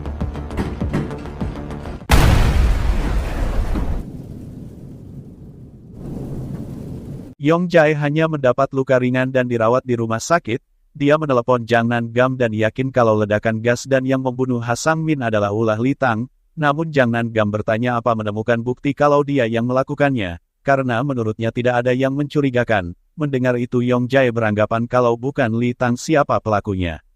Jang Nam Gam menyuruh jangan seenaknya menyalahkan karena dirinya cedera. Yong Jae yakin kalau Robin dan Litang berkaitan. Jang Nam Gam menegaskan kalau dirinya yang akan menangkapnya dan menyuruh Yong Jae berbaring saja. 현실 직시가 아니라. Sementara itu saat Robin pulang ke rumahnya, dia terkejut karena Song Chon sudah duduk di sana dan membuat Robin bertanya bagaimana dirinya bisa masuk. Song Chon mengaku tinggal buka pintu dan langsung masuk. Robin yang memang sudah mengenalnya mengaku kalau Song Chon tambah kurus. Song Chon beranggapan rumah ini kecil, namun banyak terdapat kamera dan penyadap suara. Robin bertanya apa ledakan gas itu perbuatannya dan Song Chon mengakuinya. Song Chon beranggapan Robin belakangan ini main pahlawanan dan pernah bilang kalau dirinya adalah pahlawan zaman ini. Mendengar itu Robin membantahnya kalau bukan dirinya orangnya. Alhasil Song Chon memukulnya dengan mainan Batman karena dulu mengajarinya ini dan itu. Song Chon merasa belakangan ini ada banyak hal yang menarik dengan orang yang baru ditemukan Robin, jadi Song Chon meminta mempertemukan dengannya. Song Chon menyuruh Robin untuk membuat janji dan menghubunginya di tempat sepi untuk mengobrol berdua. Di saat Song Chon berpamitan pergi, Song Chon mengaku meminjam buku ini dengan memperlihatkannya, namun Robin mengaku itu buku yang dia pinjam dan membuat Song Chon beranggapan mana ada buku pinjam ada di dalam brankas dan memberitahu saat melihat tengahnya ada tanda-tanda aneh. Robin ingin memukulnya dengan tongkat dari belakang.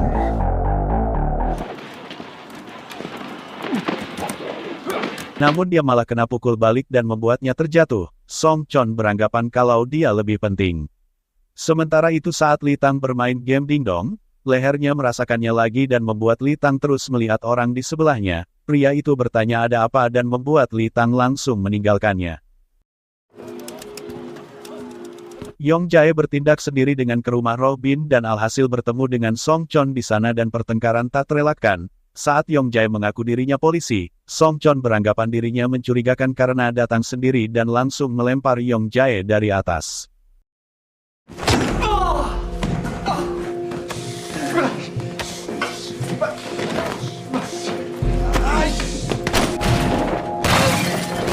Jangan Gam yang mengetahui itu terlihat marah, Robin juga dibawa untuk dimintai keterangan.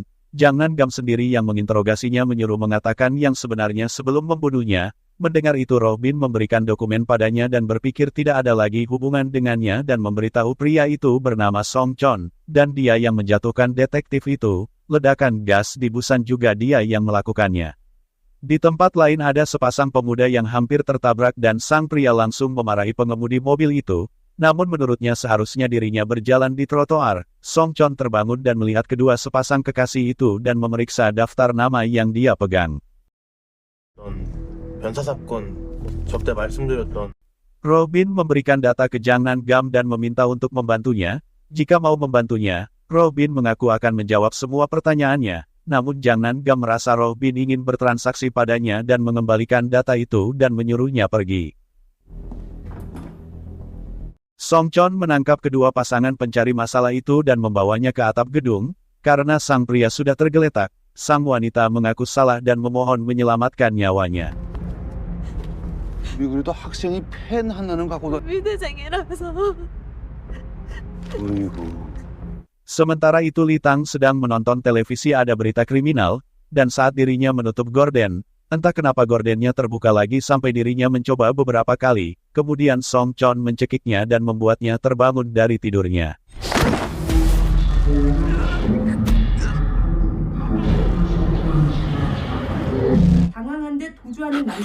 Li Tang merasakan sesuatu di jarinya dan saat melihat berita di televisi kalau polisi sedang mencari buronan yang sudah membunuh orang, Li Tang terkejut karena orang itu adalah pria yang ditemuinya saat main game dingdong.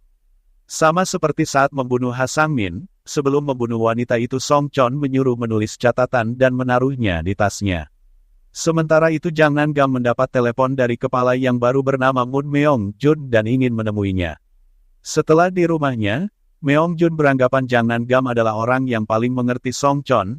Jangan Gam ingin tahu alasannya datang menemuinya. Mendengar itu Meong Jun mengeluarkan berkas Song Chon dan juga kasus di kantor polisi Mapo hari ini, dan menurutnya modus operandinya sama, namun dia salah pilih lawan. Meong Jun memberitahu kasus Gajok Construction yang terkenal itu, namanya Buyon Construction dan yang dibunuhnya adalah cucu pemiliknya. Jadi berkat ini tampaknya ada promosi khusus. Meong Jun menyuruh Jangan Gam bekerja lagi besok karena tidak ingin para sampah ini dibiarkan berkeliaran. Robin ke tempat Buyon Construction di mana pemilik itu adalah kakek dari perempuan yang dibunuh Song Chon. Li Tang penasaran dan langsung menelepon Robin di saat Robin berada di Buyon Construction. Li Tang menyuruh Robin menceritakan kalau Song Chon orang seperti apa. Robin mengaku awalnya saat bertemu dengannya, dirinya mengira seperti Li Tang dan mengajaknya bergabung bersamanya. Namun setelah Song Chon membunuh orang, Robin berpikir salah menilainya, jadi dirinya yang harus menyelesaikan semuanya.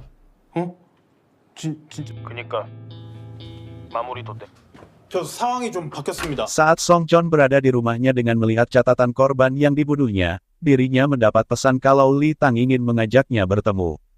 Saat Li Tang di luar, dirinya mendapat panggilan video dari Song Chon dan membuat Li Tang mengangkatnya. Song Chon beranggapan kalau Li Tang ingin bertemu dengannya, jadi menyuruhnya untuk pergi ke kafe dengan mengarahkannya.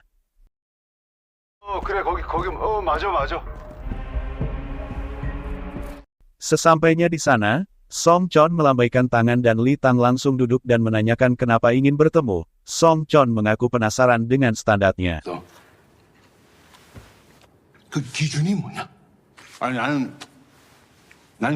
Sementara Robin dan orang yang mencari Song Chon berada di mobil dan saat Robin mengetahui lokasi Li Tang, mereka menuju ke tempat Li Tang. Melihat Li Tang tidak menjawabnya, Song Chon mendengar kalau Li Tang bisa merasakan sesuatu dan ingin tahu dan menyuruh menjelaskannya. Robin dan lainnya sudah sampai di sana, namun mereka langsung menyuruh menangkap Robin. Setelah Li Tang memberitahunya, Song Chon tertawa karena menurutnya muncul suatu perasaan begitu menyentuhnya dan langsung mengetahui kejahatan yang dilakukan orang itu dan menurutnya tidak menarik.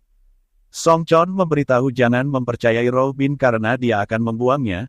Saat Song Chon menyuruh apa yang ingin ditanyakan padanya, Li Tang meminta bukunya kembali, namun Song Chon mengaku belum selesai membacanya. Song Chon ingin mengajak bekerja bersamanya karena bingung dirinya ingin membunuh siapa, namun saat itu Li Tang sudah memegang pisau bersiap untuk menyerangnya. Song Chon mengaku ini sudah larut dan akan menunggu jawabannya dengan memegang pundaknya. Saat itu Lee Tang merasakannya lagi dan langsung menyerang Song Chon dari belakang dengan pisau.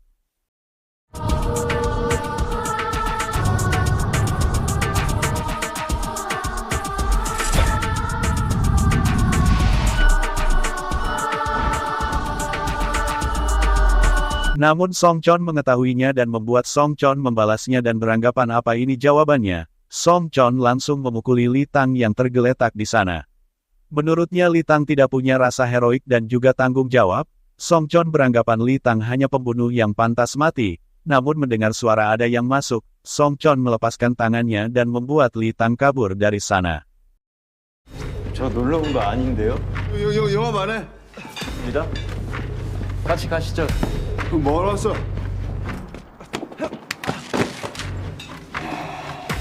Melihat Robin terikat, Lee Tang langsung melepaskannya. Lee Tang bertanya kenapa membawa bukunya. Robin merasa bukan karena mencurigainya dan meminta maaf karena mencuri bukunya. Di saat Lee Tang meninggalkannya, Robin mengaku masih punya rencana dan menyuruh mempercayainya. Namun Lee Tang menangis dan mengaku dirinya sangat takut.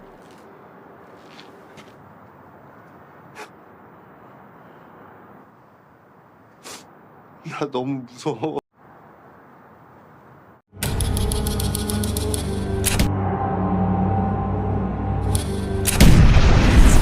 Tiba-tiba terdengar suara tembakan. Song Chon memakai pistolnya dan menembak pipi salah satu dari mereka. Song Chon mengaku pistolnya hanya angin dan menyuruhnya mendekat karena masih tersisa 5 peluru. Pemimpin kelompok itu menyuruh maju dan jangan takut untuk maju bersamaan. Akhirnya mereka maju bersama. Namun Song Chon membunuh mereka satu persatu.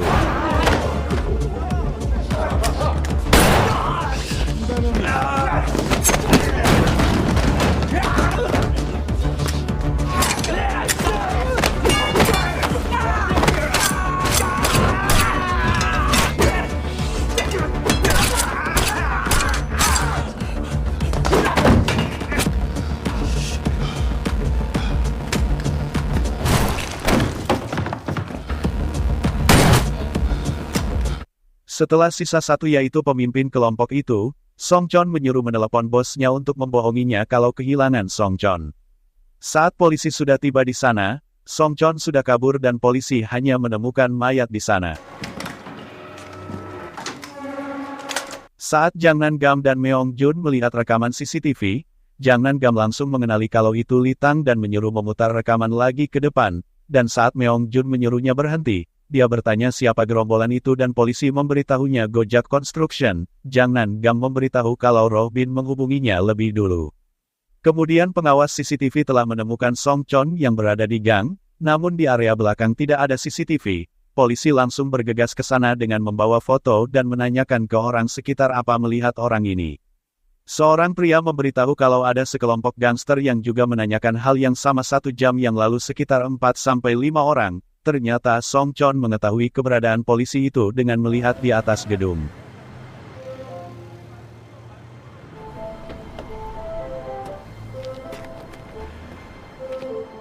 Polisi juga masuk ke dalam rumah Song Chon dan saat memeriksanya hanya menemukan catatan dengan noda darah. Kemudian Robin datang mengajak Lee Tang pergi dan memberitahu kalau Song Chon segera ditangkap. Saat Lee Tang bertanya akan pergi kemana, Robin memberitahu dirinya punya rencana untuk masa depan dan Lee Tang harus menyetujuinya. Robin dan Lee Tang juga tidak lupa membeli ponsel baru. Lee Tang melihat foto tentang dirinya yang diberitakan menghilang dan ada info kontak nomor orang tuanya. Bahkan Lee Tang sempat bertemu dengan ibunya dan membuatnya sedih. Saat anak buah dari Gajok Construction berada di parkiran, ternyata Song Chon sudah mengikutinya dan langsung menghajarnya dan bertanya di mana bosnya. 우리 회장님. Sementara Jang Nan Gam dan kepolisian lain masih mencari Song Chon, karena Song Chon selalu menghindari CCTV. Saat Jang Nan Gam melihat foto Hyung Jong-guk, Jang Nan Gam bertanya di mana lokasinya, namun polisi mengaku masih menyelidikinya. Mendengar itu Jang Nan Gam menyuruh untuk memeriksa tempat yang akan Song Chon datangi dan Jang Nan Gam menyuruh untuk mengikutinya. Ternyata Song Chon sudah menangkap Hyung Jong-guk dan sudah mengikatnya. Song Chon menyuruh sekretarisnya untuk berbohong kalau sementara direktur tidak bisa diganggu selama 1 jam. kemudian Song Chon memberinya pil tidur dan menyuruh segera meminumnya.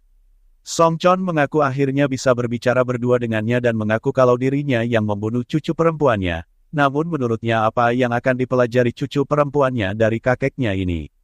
Hyung Jong-guk memberitahu kalau besok dirinya akan muncul di televisi jam 9, namun Song Chon mengaku kalau dirinya juga akan muncul di televisi, dan saat itu orang berkata akhirnya dia mati dan berterima kasih kepada pembunuhnya, jadi menyuruhnya introspeksi diri.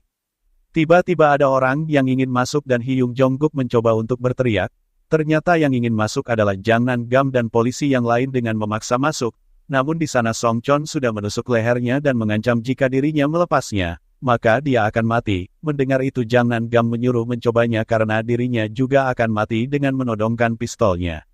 Song Chon mengaku awalnya ingin menyerahkan diri, namun Jang Nan-gam memberitahu kalau dirinya tidak ingin bernegosiasi dan melepaskan tembakannya. Song Chon bertanya apa dirinya bisa menembak seseorang. Mendengar itu Jang Gam tersenyum kalau dirinya bisa. Song Chon tiba-tiba mengenali kalau dirinya adalah Jang Nan-gam. Song Chon tertawa karena Yang Nan-gam menjadi seorang detektif dan bertanya apa dirinya mau membalas dendam kepada orang yang memukul kepala ayahnya. Ternyata ayah Jang Nan-gam koma karena perbuatan dari Song Chon. Song Chon menyuruh menembaknya dan mengira Jang Nan-gam takut, dan akhirnya Song Chon mencabut benda yang ditusuk di leher Pak Hyung.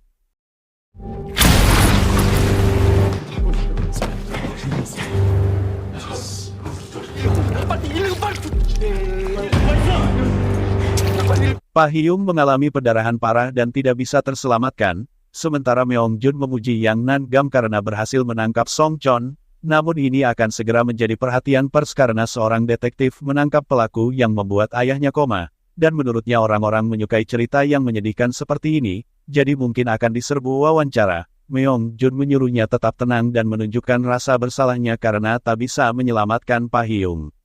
Meong Jun yang tahu kalau ayahnya ada di rumah sakit memberitahu kalau sudah memintakan tempat di rumah sakit kepolisian.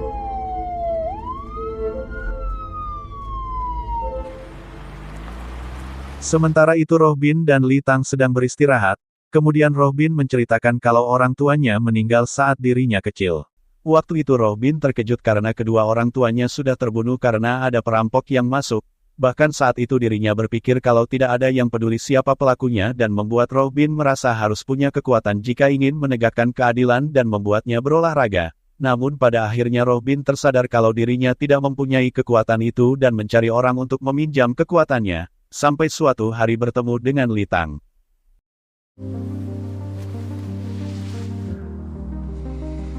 Song Chon yang berada di mobil untuk dibawa polisi mengaku borgolnya terlalu rapat sehingga dirinya tidak bisa bernafas, namun polisi itu menyuruhnya diam. Mendengar itu Song Chon memberitahu apa ingin melihat pelaku mati di depan matanya dengan memperlihatkan tangannya dan mengaku diabetes dan darah tinggi.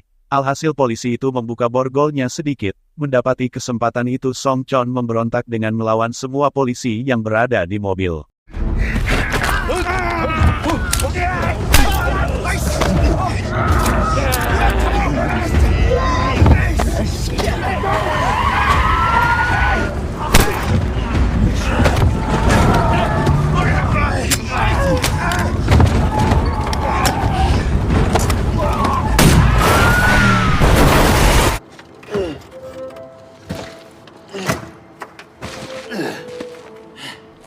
Akhirnya Song Chon berhasil lolos dan kabur dari sana. Setelah kematian polisi, tentu saja Jang Nan-gam terlihat sangat marah, dan saat Rohbin makan di salah satu warung dengan Lee Tang, berita itu langsung keluar dan Song Chon menjadi tersangka karena membunuh dua orang polisi saat perjalanan ke kantor polisi dan berhasil kabur, dan kasus ini menjadi penyelidikan terbuka dengan mengerahkan militer. Bahkan yang tidak diduga adalah Rohbin dan Lee Tang ikut terseret terkait pembunuhan polisi itu dan diduga bekerja sama dengan Song Chon dan membuat mereka yang melihatnya terkejut. Teman kuliahnya yang melihat berita itu juga memberitahu Gyeong Hwan dan membuatnya terkejut. Bahkan kakak Lee Tang yang membaca berita itu langsung menelepon ibunya dan kebetulan ibunya melihat berita itu di televisi. Alhasil ibunya pingsan karena terkejut. Lee Tang terlihat sangat kesal karena tuduhan itu dan mengaku dirinya bodoh. Namun Rohbin menyangkalnya dan memberitahu kalau dirinya punya rencana baru dengan mengajaknya ke negara yang hangat dengan cara naik kapal dan menyelundup. Robin ke klinik gigi Walt ke tempat temannya untuk meminta bantuannya, karena Robin mengetahui rahasianya. Terpaksa dokter itu membantu dan membuat Robin bernegosiasi dengan penyedia kapal di mana bisa melintas dengan aman dengan melihat rute di peta. 바로 고속보트로 온다고. 비싸지. Sementara Song Chon membuang ponselnya ke mobil pickup, dan saat ponselnya terdeteksi polisi, polisi langsung mengejarnya. Namun saat berhasil menemukannya dan ternyata bukan Song Chon, polisi menemukan ponsel aktif di belakang. 제가 뭐 잘못했습니까? 잠시 차 주면서 핸드폰 켜있지. Song Chon mencoba menyamar dengan mengambil topi di tempat sampah dan melihat baju di pinggiran dan mencurinya.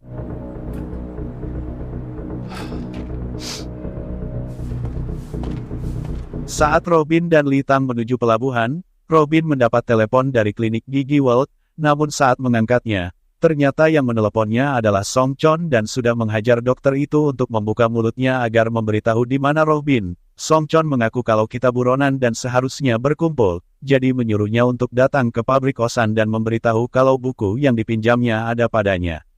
Saat Lee Tang bertanya siapa yang menelepon, Robin tidak memberitahunya dan menginstruksikan pada Lee Tang kalau tidak bisa naik mobil ini karena polisi akan tahu. Jadi menyuruh menunggu bus komplek dan bisa naik itu untuk sampai dan berjalan 10 menit ke pelabuhan Boryeong.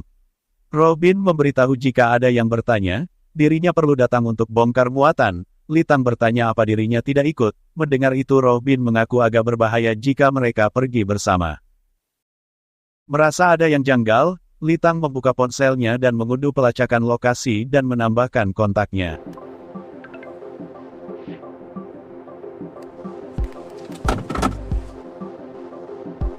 Kemudian Lee Tang pergi ke pelabuhan, sementara Robin naik bus dan menyuruh Lee Tang menunggu di sana. Setelah Lee Tang sampai di pelabuhan, seorang memberikan paspor yang baru padanya, namun Lee Tang mengaku masih ada satu orang lagi. Lee Tang melihat paspornya dan namanya sudah berubah.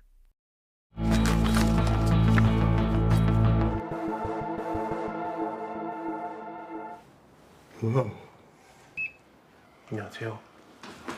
Ternyata Robin pergi ke rumah Yang Nan-gam dan mengaku kalau dirinya tahu di mana Song Chon. Yang Nan-gam ingin tahu kenapa pergi ke Gajok Construction dan menyuruh jangan omong kosong. Mendengar itu Robin mengaku ke sana karena ingin menangkap Song Chon.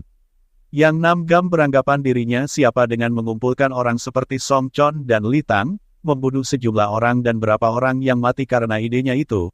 Mendengar itu Robin merasa Yang Nan-gam begitu percaya diri dan menyindirnya kalau dirinya membiarkan Pak Hyung mati. Robin merasa dirinya tidak meretasnya karena salah satu pengawalnya sudah mengunggahnya secara anonim di internet. 아, 진짠가 보네요. Sementara itu Song Chon terlihat pergi ke rumah sakit dengan membawa bunga. Saat ibu Yang Nan-gam memeriksanya dan tidak ada orang, dirinya mendapati ada bunga di meja, dan saat melihat ada orang di dalam, ibu Yang Nan-gam terkejut.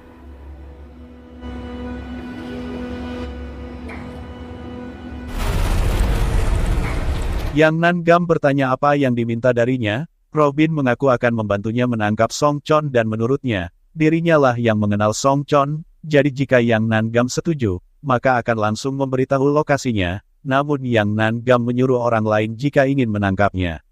Tiba-tiba Yang Nan-gam mendapat telepon dan ekspresinya berubah dan membuatnya bergegas pergi. 당아, 난 같이 갈 수 없을 것 같아. 내가 없더라도 걱정하지 마. Setelah mengetahui alasan Robin tidak ikut dengannya, Lee Tang memutuskan tidak jadi pergi dan ingin mencari Robin. Sementara Yang Nan-gam sudah di rumah sakit dan melihat ayahnya sudah meninggal karena perbuatan Song Chon, Detektif Kim memberitahu kalau ibunya tidak apa-apa dan sebentar lagi akan sadar. Detektif Kim memberitahu akan mengurus pemakamannya, namun Yang Nan-gam keluar dan terlihat marah.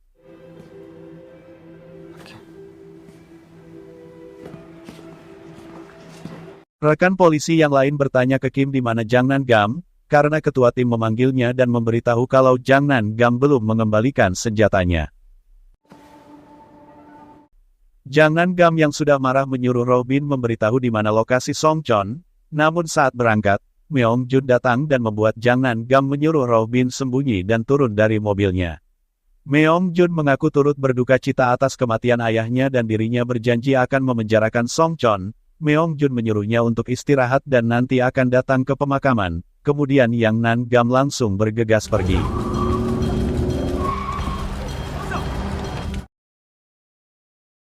Robin bertanya apa yang akan dilakukannya ke Song Chon dan apa rencananya pada Lee Tang. Jang Nan Gam menyuruhnya diam, namun Robin mengaku sudah bilang saat di kantor polisi kalau Lee Tang berbeda. Namun Jang Nan Gam memberitahu setelah dirinya membunuh Song Chon, maka akan membunuh Robin dan Lee Tang. Mendengar itu dirinya tidak peduli dengan nasibnya, tapi menyuruh membiarkan Lee Tang. Sementara Lee Tang pergi dari pelabuhan dengan mencuri sepeda motor di sana. Namun di tengah jalan sepeda motornya mogok dan membuat Lee Tang meninggalkannya di jalan dan mencuri mobil yang dilihatnya di depan.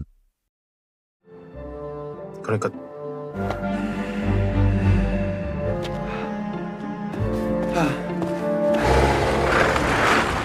Robin merasa orang yang dibunuh Lee Tang memang pantas mati. Robin memberitahu ada di sana saat jaksa Ji mati dengan memperlihatkan ponselnya kalau hilangnya siswi di Daejeon adalah perbuatannya. Melihat itu Jang Nan Gam menghentikan mobilnya. Jang Nan Gam yang tahu kalau mereka yang membunuhnya terlihat marah, Robin merasa itu karena dia tidak ditangkap. Namun Jang Nan Gam langsung menamparnya karena menurutnya apa dirinya Tuhan, dengan menghukumnya sendiri dan berhak memutuskan dia pantas mati. Robin bertanya bagaimana dengan dirinya, karena menangkap Song Chon bukan karena hukum, itu karena perasaan pribadinya. Mendengar itu Jang Nan Gam merasa punya alasan untuk itu. Robin memberitahu karena itu untuk mendengar ucapannya, karena menurutnya Song Chon tidak akan berhenti, dan setelah kasus ini selesai, Robin mengaku akan menerima hukumannya.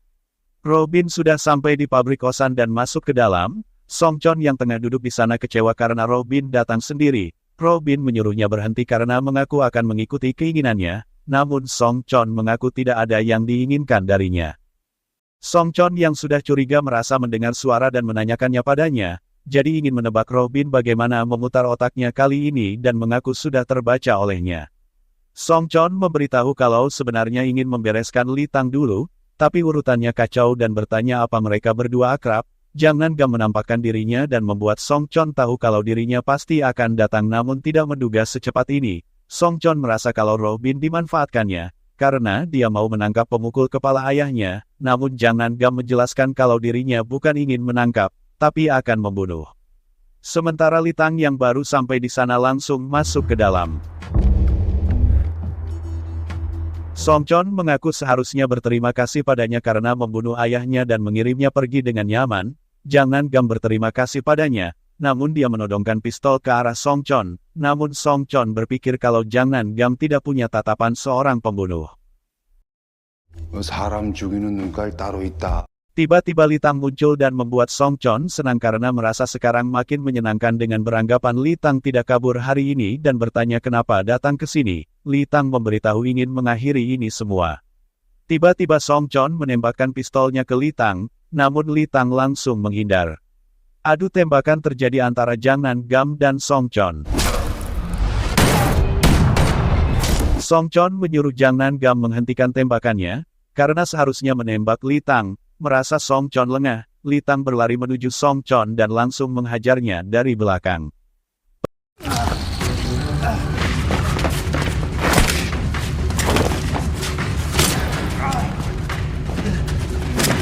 Perkelahian mereka membuat Robin menolong Lee Tang. Jang Nan Gam yang sudah bersiap menembak masih ragu karena mereka bertiga terlalu berdekatan. Sampai akhirnya suara tembakan terdengar karena Song Chon menembakkan pistolnya ke Robin.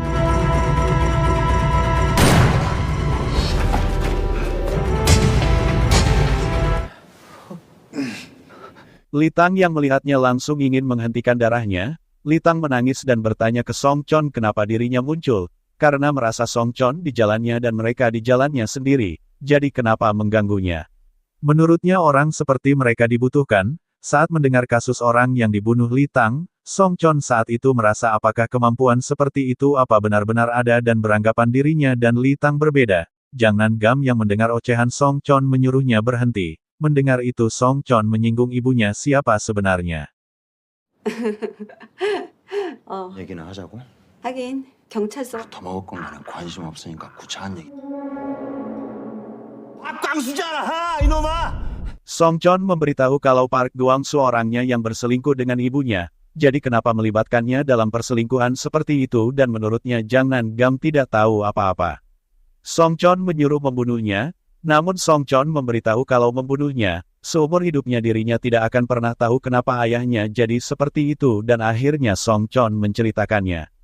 Saat Song Chon masih menjadi detektif, Song Chon terus mendekati ayah Jang Nan Gam dan sangat menghormatinya, sampai suatu saat ibu kantin yang biasa dipanggil Bibi Wang ingin pergi ke Yanbian minggu depan, dan Song Chon ingin memberitahu ayah Jang Nan Gam, namun saat itu ayah Jang Nan Gam ingin mengurusnya sendiri, tapi pada akhirnya ayah Jang Nan Gam menitipkan sesuatu barang pada Song Chon untuk diberikannya padanya.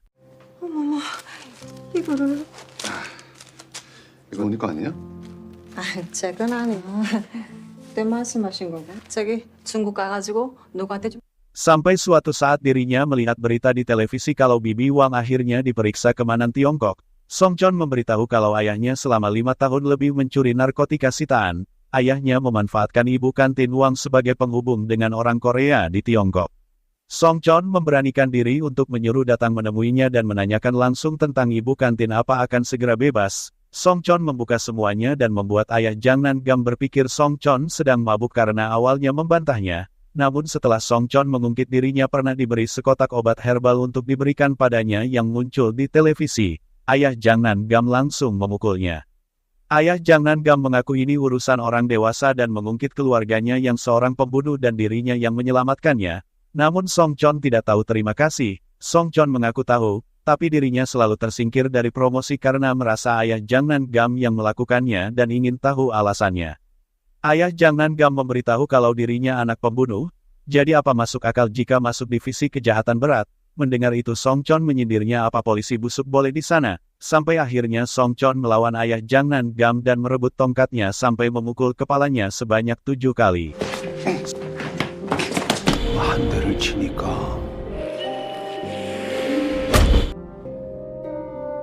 이게 뭐야 하는 표정이었어. 두 대를 치니까 그랬더니 비명을 지르는 거야. 세 대를 치고 저야 좀 잘못됐다는 표정이 되더라. 네 대를 치니까 6대를 치고 7. 그리고 Song Chon bertanya kenapa harus membalas dendam kepadanya, karena menurutnya ayahnya polisi korup dan ibunya peselingkuh dan membuat Song Chon tertawa.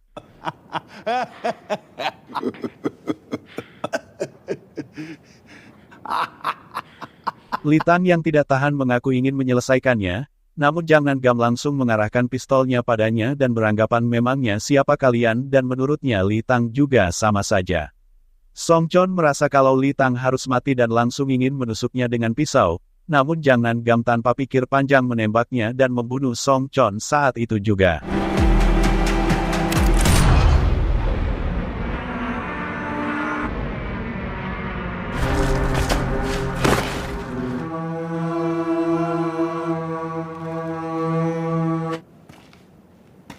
살인. Menurut Li Tang, membunuh sulit dilakukan sampai terbiasa dan Li Tang mengaku tidak akan kabur lagi. Keesokan harinya Meong Jun mengungkapkan kalau Song Chon membunuh 30 orang dalam 5 tahun terakhir. Setelah membunuh 2 polisi dia melarikan diri, namun polisi kami menembaknya setelah pengejaran panjang. Meong Jun juga memberitahu komplotannya yang turut membantu Song Chon yaitu 5 orang lainnya, termasuk Jaksa Ji Gyeong Bae dan Pak No di Busan. Sementara pelaku bernama Roh Bin, menurut Lee Yu Jung bukti-bukti dari rumahnya, alibi dan situasi semuanya sangat cocok karena ditemukan jejak penyelidikan panjang terhadap korban dan semua ini pembunuhan yang direncanakan Roh Bin. Mereka juga menemukan gudang rahasia yang banyak senjata di dalamnya dan diduga alat pembunuhan. Lee Yu Jung merasa dia yang paling detail, karena tidak meninggalkan satu sidik jari pun di tiap kasus, namun sedetail apapun pasti tetap ada kesalahan. Di hari itu memang sedang hujan, jadi tidak ada DNA yang ditemukan. Ironisnya dia meninggalkan bekas gigi dan memberitahu di hari kematian Song Chon, mayatnya terbakar habis, jadi tidak ditemukan petunjuk lain, namun ada satu yang bisa dipulihkan, yaitu giginya. 오직 선생님만. Tapi saat itu ternyata Roh Bin sudah mengantisipasinya dengan pergi meminta tolong ke dokter dan mengubah fakta yang ditemukan polisi. Lee Yu Jung merasa susunan gigi tersangka kasus pembunuhan Pak No dan Roh Bin sangat mirip. Jang Nan Gam bingung kenapa Roh Bin berbuat begitu dan keyakinan apa yang dimilikinya. Menurut Li Jung dari sudut pandang pemrofil, Robin termasuk tak bisa membedakan kenyataan dan imajinasi, bahkan punya hayalan muluk ingin menjadi dewa. Itu mungkin karena setelah kepergian orang tuanya, dia mendapatkan kekerasan emosional dari orang sekitar. Kemudian Lee Yung Jun bertanya ke Jang Nan-gam tentang kesaksiannya, apa dirinya juga berpikir ini dilakukan Robin sendiri. Lee Yung Jun merasa Li Tang adalah orang yang dikejarnya. Dia ada di diskotik dan juga ada di Busan, namun dirinya tidak menemukan hal mencurigakan lain, jadi bertanya apa ini kebetulan. Lee Yu Jung memberikan sebuah foto dan memberitahu di saat Song Chon dan Robin mati, Li Tang tertangkap juga berada di sana. Mendengar itu Jang Nan-gam langsung teringat saat di pabrik itu Jang Nan-gam bertanya ke Li Tang kenapa kembali ke sana. Li Tang mengaku kalau ini tidak akan pernah berakhir dan mengaku semua ini perbuatannya, jadi tidak akan kabur lagi dengan mengarahkan pistol Jang Nan-gam ke kepalanya sendiri. Namun di saat Li Tang menarik pelatuknya, ternyata pelurunya sudah habis. Jang Nan-gam beranggapan kalau ini juga keberuntungannya dan merasa kalau Li Tang berpikir berbeda hanya karena ini, Jang Nan-gam menyuruh mengurusnya sendiri, entah kabur atau menyerahkan diri. Sebelum Jang Nan-gam pergi, dia beranggapan dirinya pasti tertangkap meski bukan olehnya.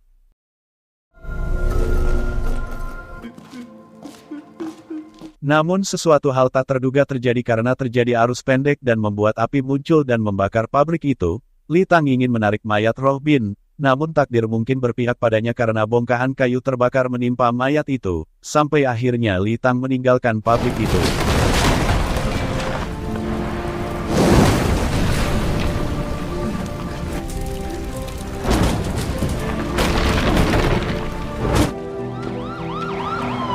Polisi dan pemadam kebakaran yang datang setelahnya langsung memintai keterangan pemilik pabrik itu. Menurutnya saat hujan turun dan jadi lembab atau ada yang masuk mengutak-atik pemutus sirkuit, memang biasa terjadi korsleting. Kemudian Li Tang yang sudah di luar negeri menulis surat kalau dirinya tidak bisa kembali, karena hal yang diperbuatnya dan yang akan terjadi nanti dirasa tidak bisa ditangani sendiri. Namun di suatu tempat, tiba-tiba ada beberapa polisi yang menghampirinya untuk melihat paspornya. Mereka membawa Li Tang ke kantor polisi ibu kota nasional untuk dimintai keterangan karena tinggal ilegal sampai pemalsuan paspor. Polisi bertanya tujuannya apa karena jarang yang tinggal ilegal sejak awal, apalagi tidak ada kejahatan apapun dan juga catatan kriminal, jadi untuk apa susah payah menyelinap naik kapal. Mendengar itu Li Tang terkejut. Li Yu Jung mengaku dirinya tidak bisa menemukan jejak Li Tang dimanapun, jadi kesaksiannya sangat penting karena berdasarkan kesaksiannya, Li Tang bisa jadi pelakunya. Li Yu Jung bertanya apa menurutnya kasus ini ada hubungannya dengan Li Tang. Karena kurangnya bukti yang kuat, akhirnya jaksa memutuskan mencabut dakwaan tentang Li Tang yang diduga melakukan pembunuhan. Li Tang juga akhirnya kembali ke Korea Selatan karena paspornya palsu dan kembali melakukan aktivitasnya kembali.